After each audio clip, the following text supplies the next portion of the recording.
Hello and welcome to the show. We start this week's FailRace episode with Scooby on GTA 5, chasing after I think a fleeing coquette. Now, while trying to vaguely get up this alleyway without running over everybody, the AI police cars get a little bit impatient, and they decide the Ford should move.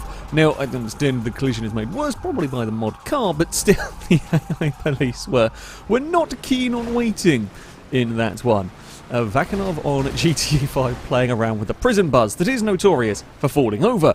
Almost, I've got to say, almost a 10 out of 10 crashing on the bus. If that got wedged in between the bridge supports and not being able to roll its way free, that would have been fantastic. Sadly, it did manage to roll free against the other side of the kind of the crash barrier, if you will. But yeah, quite a well-timed positioned clonk, that one for sure. Danger Man up next on GTA 5. Now this, during a game of Sumo Remix, this was actually on a stream.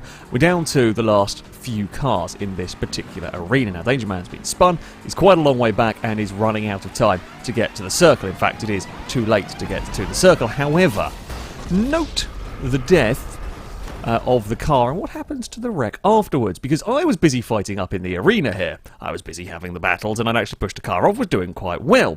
As we were going to go to a 1v1v1, the exploded wreck of the car, the Rapid GT Classic, flies into the side of me and launches me off the map. Possibly the best takedown of all time in terms of GTA 5. Annoying, but gotta have respect for the impressive takeouts. Timmy up next on Horizon 4, doing the Forzathon events, carrying an awful lot of speed in a Ferrari, when a small, I think it's a bobble on the curb or something on the curb launches the Ferrari for a massive crash.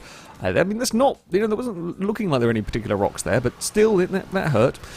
Jack the 1T on Horizon 4 was playing around with the train. I think trying to do a glitch, sort of get the car wedged and have the train pause mode and come out of pause mode. The thing is, the game's having none of this shenanigans, and as the car gets pushed around, go into pause mode, see what happens when you go out of it, the answer is A, nothing, and B, you're going to be back being stuck.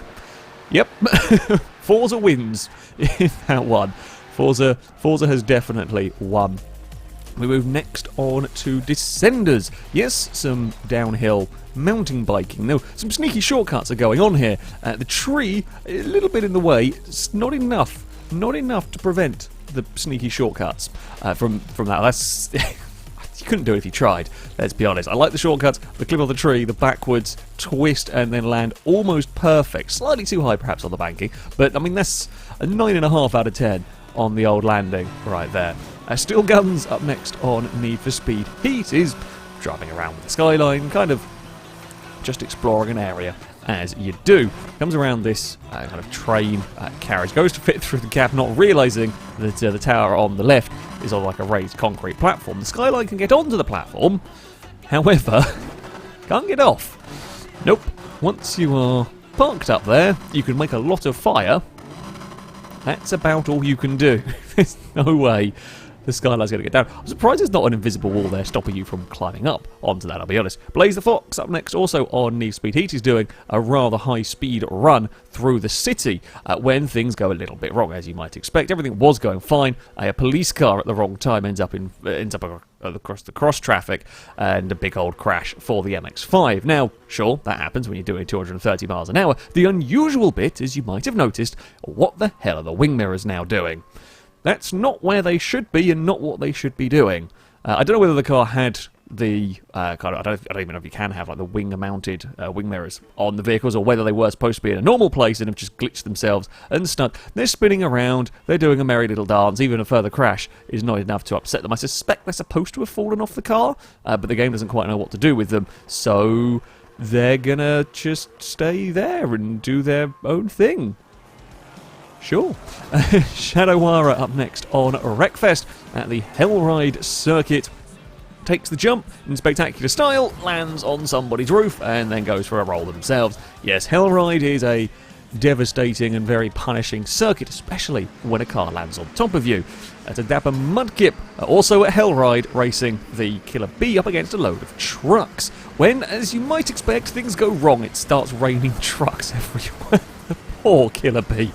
Again, trucks, big rigs at Hellride is a recipe for devastation. You don't well, I say you don't normally. When you're in a Killer Bee raining, it's pretty scary. Shadow Force up next, also on WreckFest, goes for a takedown, doesn't quite get the position right, launches off the side of a car, and we have another squish. This time it is the poor Nexus that gets landed on by the mud digger. That's also good. There's a lot of cars landing on top of cars in this one, and we continue that theme with Extreme Dragons. This during a demo derby, there are 2 vehicles left. The buggy monster truck thing, and a very, very battered muscle car. The thing is, the Beetle's now stuck. The Beetle has managed to climb over the AI in such a way that it now cannot drive. It cannot be moved off of that vehicle, and it's just being driven around. The AI are just going for a little bit of an adventure, trying to, I guess they're trying to crash into the car that's now stuck on the roof of it, and it's not really doing much. Friend stuff, finally, on ASSetto Corsa. Driving, of course, Formula 1 cars, when around a blind corner, there is some problems, and things go quite badly wrong for the Red Bull. Now, from on board, you don't really quite see what went on in all of that, but this, an AI car up ahead gets things wrong, goes for a big bounce off of a curb and spins. Of course, the player car doesn't have time to avoid it. As they go backwards across the track, it somehow rolls the Toro Rosso. The Red Bull then climbs across the top of it, and they end up getting a bit stuck together. Yeah, not quite what you want to find when you go around a corner, but there we go. That is going to be it for this episode as ever. If you have clips you'd like to submit to this series, you can via our forums. There'll be a link in the description. At the very top of the page is the FailRace clip submission section, and in there you can find all of the rules and how to submit them. However, that is going to be it from me. Thank you all very much for watching, and until next time, a goodbye.